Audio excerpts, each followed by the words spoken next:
Friends, eight educational academy 07 के इस YouTube channel में आप सभी दर्शकों का बहुत बहुत स्वागत है।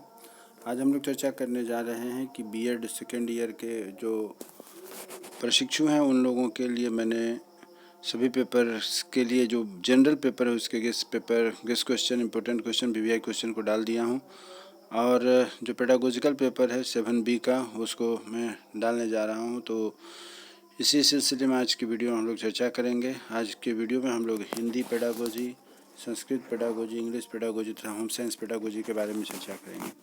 तो विस्तृत जानकारी के लिए हमारे वीडियो में शुरू से आखिरी तक बने रहें। उम्मीद करता हूँ कि ये वीडियो आपके लिए काफ़ी ही उपयोगी सिद्ध होगा।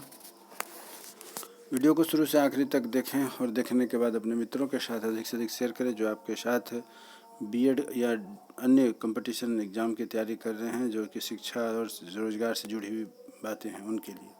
तो हम लोग पेडागोजी ऑफ हिंदी पर चर्चा करने जा रहे हैं। बीएड सेकेंड ईयर के स्टूडेंट्स के लिए बहुत ही महत्वपूर्ण है और एक एक करके चारों विषयों पर, जैसा कि मैंने शुरू में कहा कि हिंदी है, होम साइंस है, संस्कृत तथा इंग्लिश पर हम लोग आज चर्चा करने जा रहे हैं।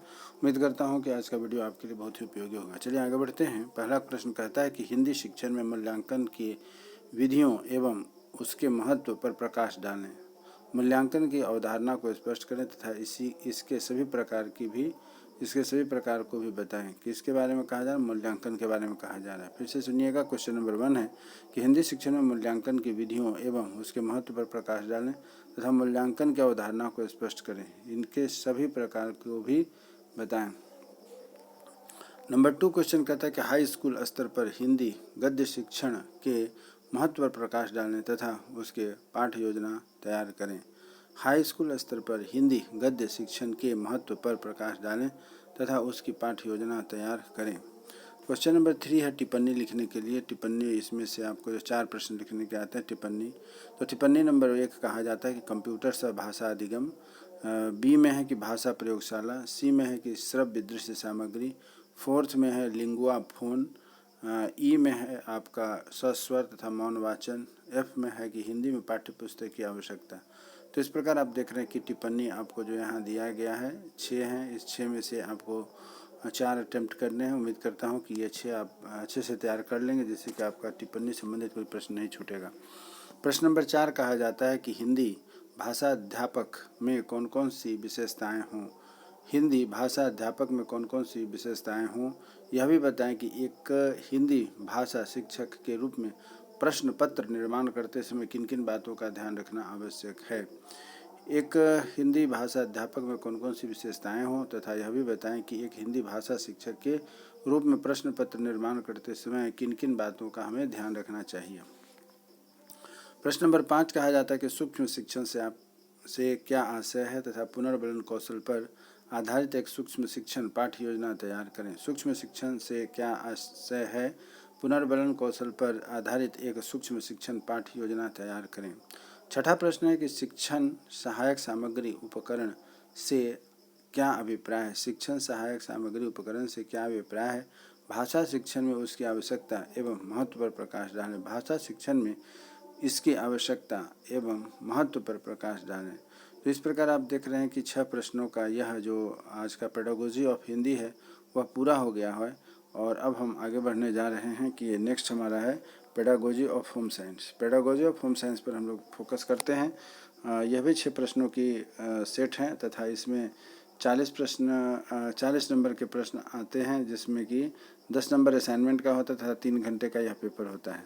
तो चलिए आगे बढ़ते हैं कि पेडागोजी ऑफ होम साइंस में आपको दिखाते हैं कि क्या क्या है। इस पर आप थोड़ा ध्यान दीजिएगा।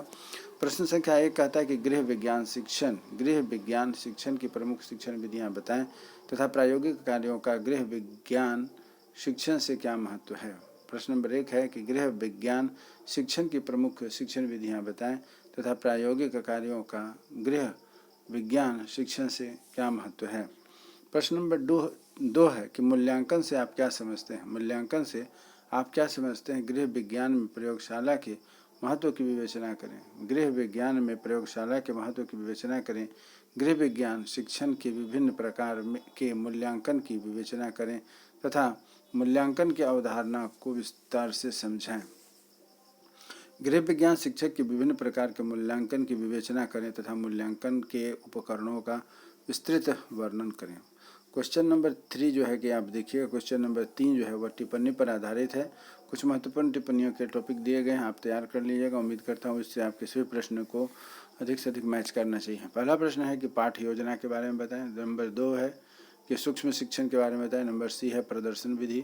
नंबर 4 है आंतरिक एवं बाह्य मूल्यांकन। नंबर ई है लिंग भेदभाव, जिसे जेंडर डिफ्रेंसिएशन भी कहा जाता है। और एफ में है कि उपलब्धि परीक्षण पत्र, तथा जी में है कि दल शिक्षण। तो इस प्रकार आप देख रहे हैं कि कुल मिलाकर के 7 पॉइंट आपको टिप्पणी के लिए दिए गए हैं। इसको अच्छे से तैयार करिएगा। उम्मीद करता हूं कि आपको इससे बहुत सारे प्रश्नों के जवाब मिल सकेंगे। क्वेश्चन नंबर 4 कहा जाता है कि बिना प्रायोगिक कार्य के गृह विज्ञान विषय पढ़ाए जाने से होने वाली समस्याओं का उल्लेख करें। बिना प्रायोगिक कार्य के गृह विज्ञान विषय पढ़ाए जाने से होने वाली समस्याओं का उल्लेख करें। अर्थात यह हुआ कि बिना प्रयोगशाला के आप कैसे होम साइंस पढ़ाएंगे, और अगर होम साइंस पढ़ाते हैं तो इसके लिए क्या क्या समस्याएं होंगी उसके बारे में आपको बताना है। इसलिए कहा जा रहा है कि बिना प्रायोगिक कार्य के गृह विज्ञान विषय पढ़ाए जाने से होने वाली समस्याओं का उल्लेख करें। प्रश्न नंबर 5 कहता है कि गृह विज्ञान विषय के विद्यार्थियों के आकलन हेतु आप क्या क्या करना चाहेंगे। गृह विज्ञान विषय के विद्यार्थियों के आकलन हेतु आप क्या क्या करना चाहेंगे। और छठा प्रश्न है कि गृह विज्ञान शिक्षण की पाठ्य योजना में आप इनके सैद्धांतिक और व्यवहारिक पहलू से किस प्रकार संतुलित कर सकते हैं। गृह विज्ञान शिक्षण की पाठ्य योजना में आप इनके सैद्धांतिक और व्यवहारिक पहलुओं से किस प्रकार संतुलित कर सकते हैं, यह आपको बताना है। इस प्रकार आप देख रहे हैं कि छठा प्रश्न पूरा होता है, और छठा प्रश्न पूरा होने के साथ ही आपका होम साइंस का जो पेडागोजी ऑफ होम साइंस का मेथड पेपर है वह पूर्ण होता है। अब चलिए आगे बढ़ते हैं। अगला हमारा विषय है pedagogy of Sanskrit. Pedagogy of Sanskrit का पहला प्रश्न यह बनता है, यह भी आपके 40 नंबर का पेपर है, 3 घंटे में पूरा करना है, 10 नंबर असाइनमेंट में होता है, टोटल 50 नंबर का यह पेपर है। पेडागोजी ऑफ संस्कृत का पहला भाग कहा जाता है कि संस्कृत शिक्षण की प्रमुख विधियाँ कौन कौन सी हैं। संस्कृत शिक्षण की प्रमुख विधियाँ कौन कौन सी हैं, और संस्कृत शिक्षण में कौन कौन सी सहायक सामग्री का प्रयोग किया जाता है। संस्कृत शिक्षण में कौन कौन सी सहायक सामग्री का प्रयोग किया जाता है, तथा संस्कृत अध्यापक के कौन कौन सी विशेषताएं होनी चाहिए, तथा संस्कृत विद्यार्थी के लिए शिक्षक के लिए कौन कौन सी महत्वपूर्ण विशेषताएं होनी चाहिए। प्रश्न संख्या 1 के बाद प्रश्न संख्या 2 है, भाषा प्रयोगशाला की अवधारणा को स्पष्ट करें। संस्कृत भाषा के शिक्षण में इसका क्या महत्व है। प्रश्न नंबर 2 फिर से मैं पढ़ता हूँ, भाषा प्रयोगशाला की अवधारणा को स्पष्ट करें तथा संस्कृत भाषा के शिक्षण में इसका क्या महत्व है। तो ये था क्वेश्चन नंबर 2। अब क्वेश्चन नंबर 3 की ओर हम लोग आगे बढ़ते हैं। क्या कहता है क्वेश्चन नंबर 3 कहता है कि निबंधात्मक परीक्षण से आप क्या समझते हैं। निबंधात्मक परीक्षण से आप क्या समझते हैं। निबंधात्मक परीक्षण में सुधार हेतु आप क्या सुझाव देना चाहेंगे और क्यों। निबंधात्मक परीक्षण में सुधार हेतु आप क्या सुझाव देना चाहेंगे और क्यों। प्रश्न नंबर 4 कहता है कि संस्कृत शिक्षण में उच्चारण शिक्षण का महत्व बताएं। संस्कृत शिक्षण में उच्चारण शिक्षण का महत्व बताएं। संस्कृत में अनुवाद शिक्षण के लिए पहली कैसी पृष्ठभूमि आवश्यक है। अनुवाद शिक्षण का प्रारंभिक स्वरूप बताएं। संस्कृत में अनुवाद शिक्षण के लिए पहली कैसी पृष्ठभूमि आवश्यक है। अनुवाद शिक्षण का प्रारंभिक स्वरूप बताएं। प्रश्न नंबर 5 कहता है कि प्रश्न पत्र निर्माण करते समय शिक्षक और परीक्षक को किन किन बातों को ध्यान में रखना चाहिए। प्रश्न पत्र निर्माण करते समय शिक्षक या परीक्षक को किन किन बातों का ध्यान रखना चाहिए। छठा प्रश्न कहता है कि भाषा की बुनियादी कौशल कौन कौन सी है। भाषा की बुनियादी कौशल कौन कौन सी है। एक भाषा शिक्षक के रूप में इसके विकास हेतु आप क्या सुझाव है लिखिए। भाषा के बुनियादी कौशल कौन कौन से हैं। एक भाषा शिक्षक के रूप में इसके विकास हेतु आपके क्या सुझाव हैं सो लिखिए। तो इस प्रकार आपने देखा कि हमारा जो आज का संस्कृत का पेडागोजी पेपर है वह पूरा हो गया 6 प्रश्नों के साथ।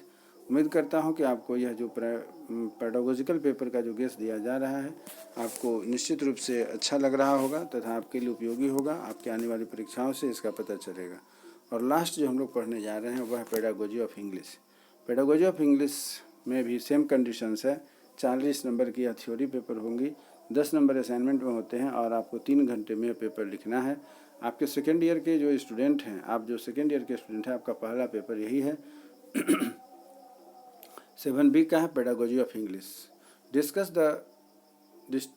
The qualities of an effective English teacher and prepare a lesson plan for the teaching poetry in class 8। I am just repeating it again. This question number 1. Discuss the qualities of an effective English teacher. Prepare a lesson plan for teaching poetry in class 8. Question number 1 पूरा होता है। Question number 2 कहता है कि how the teaching of the poetry differ from the teaching of prose. How the teaching of poetry differs from the teaching of prose. How did improve speaking skills and the writing skills. How did improve speaking skill and writing skill. Question number 3 है कि what is the importance of library. What is the importance of library. Write the characteristics of a good English library. Write the characteristics of good English library. Question number 4 कहता है कि what are the characteristics of the language teacher and write the qualities of language teacher in special context of English teachers. फिर से repeat करता हूँ, what are the characteristics of the language teacher and write the qualities of a language teacher in a special context of the English teacher. Question number 5. Discuss the difference between the simple teaching aids and technical teaching aids. Explain with suitable examples. Question number 5 है discuss the difference between the simple teaching aids and technological teaching aids and explain with the suitable examples. Question number 6 और last question है इस आज के हमारे इस video का आखिरी क्वेश्चन है what is the reference of a lesson plan for teachers. Write an English lesson plan using B.S. Blossom models. फिर से रिपीट करता हूँ, क्वेश्चन नंबर 6 है what is the preference of a lesson plan for a teacher and write an English lesson plan using B.S. Blossom models. तो इस प्रकार आपने देखा कि आज हम लोगों ने 4 विषयों के पेडागोजिकल मेथड पेपर का डिस्कशन किया है। इम्पोर्टेंट क्वेश्चन गेस्ट क्वेश्चन दिया है और जो रेस्ट कुछ क्वेश्चन बचे हैं वो अब आपके कमेंट्स के अनुसार ही मैं आगे के वीडियो में डालूंगा। अन्यथा अब आगे दिन से अब हम लोग बीएड इंट्रांस की तैयारी की ओर आगे बढ़ेंगे। यदि आप भी इंटरेस्टेड हैं बीएड इंट्रांस की तैयारी को लेकर के या फिर आपके घर में बीएड और डीएलएड संबंधी इंट्रांस की तैयारी संबंधित कोई कैंडिडेट है तो हमारे चैनल को सब्सक्राइब करें तथा हमारे चैनल से साथ जुड़े रहें, जिससे कि इसकी तैयारी संबंधित अब आगे से मैं वीडियो डालूंगा। क्योंकि हमारा पेडागोजी तथा मेन जो सबका जनरल पेपर है वो सबों पर इम्पोर्टेंट गेस्ट क्वेश्चन हो चुका है। अब आगे आने वाले वीडियो में हम लोग जो है कि बीएड इंट्रांस तथा डीएलएड इंट्रांस की तैयारी करेंगे और उम्मीद करता हूं कि आपको यदि कोई समस्या हो तो आप निश्चित रूप से हमारे कमेंट्स बॉक्स में अपनी समस्या को लिखें, उससे दूर करने का प्रयास किया जाएगा। हमारी शुभकामना है कि आपका रिजल्ट अच्छा हो, मन लगा करके पढ़ाई कीजिए तथा अच्छे अंकों के साथ आप पास करिए। यदि आपको किसी भी तरह की तैयारी संबंधी समस्या है तो कमेंट्स बॉक्स में जाकर के अपनी समस्या को रखें, उसको दूर करने का प्रयास किया जाएगा। आप हमारे साथ शुरू से आखिरी तक वीडियो में बने रहें, इसके लिए आपका बहुत बहुत धन्यवाद तथा आपका बहुत बहुत आभार। हमारी आपकी फिर से मुलाकात एक नए वीडियो में नए टॉपिक पर होगी। तब तक के लिए नमस्कार, जय हिंद।